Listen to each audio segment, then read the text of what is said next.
पिछले दिनों मुंबई के ललित होटल में एपीआईसी द्वारा आयोजित third plastic recycling conference Asia 2023 में अपनी खास भूमिका निभाने वाले कर्मा इकोटेक प्राइवेट लिमिटेड के सीईओ अक्षय रथ से विभिन्न मुद्दों पर प्लास्टिक टुडे के एडिटर शिवेंद्र प्रकाश द्विवेदी ने विशेष बातचीत की। आइए सुनते हैं।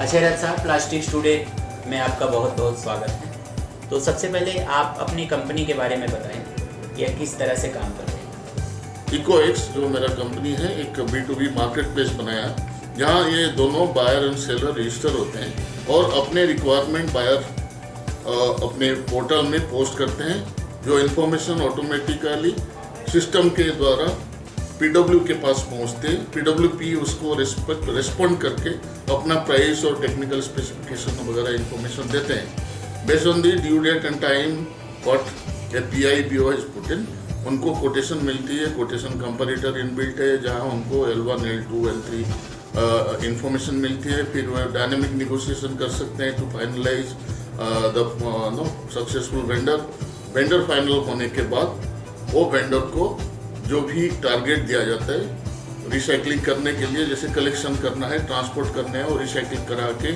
उनको certificate and relevant document, traceability document submit करना है। उसको करने के लिए जो प्रोसेस है उसके लिए हम IT टूल बनाए हैं जिसमें हम इसको कैप्चर करते हैं।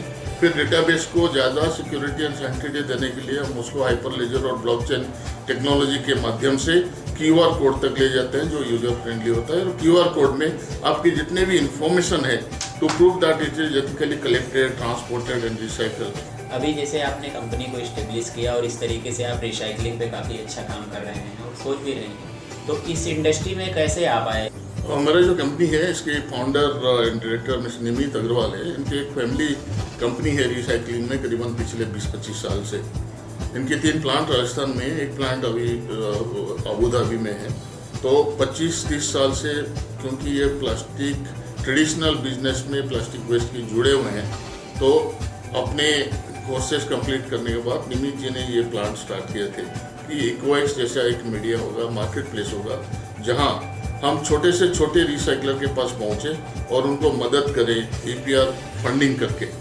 तो उसमें जो टैगलाइन हमारी अभी है, एम्पावरिंग द रिसाइकलिंग इंडस्ट्री, उसमें हम कोशिश यही करें कि जो छोटे से छोटे रिसाइकलिंग इंडस्ट्री को EPR फंड मिल रहे हैं उसमें इंफ्रास्ट्रक्चर डेवलपमेंट हो, और जो वेस्ट पिकर्स है, रैक पिकर्स है और लोएस्ट लेवल में है जो रियली वेस्ट कलेक्ट करते हैं गली गली से, कचरे से, सो उन लोगों को भी कुछ मॉनेटरी बेनिफिट मिले, फाइनेंशियल इंक्लूजन प्लान्स मिले, उनका कोई ना कोई अवेयरनेस प्रोजेक्ट हो जहां उनको सेफ्टी के बारे में, हाइजीन के बारे में सिखाया जाए।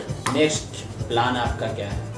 इंटरेस्टिंग पार्ट जो मैं बताया कि हम अभी प्लास्टिक EPR क्रेडिट जो गवर्नमेंट की मैंडेट है उसके बारे में चर्चा किए थे, लेकिन क्योंकि प्लास्टिक के ऊपर एंटायर वर्ल्ड कंसर्न है एंड क्लाइमेट कंट्रोल और जितने भी इंटरनेशनल ग्लोबल मीटिंग्स होते हैं यहाँ ये डिस्कशन होता है, तो ऑब्वियसली उसमें एक इंटरनेशनल फोरम और इंटरनेशनल जो रजिस्ट्रीज है वो लोग काम करते हैं। तो हमारे इंटरेस्ट है कि जैसे एम्पावरिंग द रिसाइकलिंग इंडस्ट्री हम बताएं कि इंडियन रिसाइकलर को प्लास्टिक क्रेडिट सर्टिफिकेट सबसे एस्टेब्लिश कंपनी वर्ल्ड की वेरा की साइट से मिले और उसका जो रजिस्ट्रेशन प्रक्रिया है उस प्रक्रिया को कंप्लीट करने में, इम्प्लीमेंट करने में कंसल्टिंग हम देते हैं इकोएक्स से। और हम अपने जो कंपनी है BLS इकोटेक ग्रुप की कंपनी है, उनकी plastic credit set already registration vera में हो चुकी है और अभी वर्ल्ड का लार्जेस्ट प्लास्टिक क्रेडिट होल्डर है। तो हम चाहेंगे हमारे साथ जो 250 से 300 रिसाइकलर अभी जुड़े हैं उससे ज़्यादा रिसाइकलर इसमें पार्टिसिपेट करें। रिसाइकलिंग इंडस्ट्री के सेमिनार को लेकर के आपका क्या मानना है? सेमिनार में जितने जो डिस्कशन हो रहे थे, अगर मैं उसको 2 सेगमेंट में रखूँ, एक तो रिसाइकलिंग इंडस्ट्री का जो अपने टेक्नोलॉजी है, जैसे जैसे उसमें इम्प्रूवमेंट आ रहा है ताकि उसका थ्रूपुट अच्छा हो, नया टेक्नोलॉजी इस्तेमाल करके लेबर एंगेजमेंट कम हो, ऑटोमेशन प्रोसेसेस हो, ये एक पार्ट हो गया। दूसरा पार्ट हो गया आपका business on business to make it more commercial viability, where you sell, how do you get better price for the products, how do you reduce your procurement cost, where do you sell your products in which market, should you venture into international market, अगर international market में जा रहे हैं तो what benefits you are getting which are provided by government.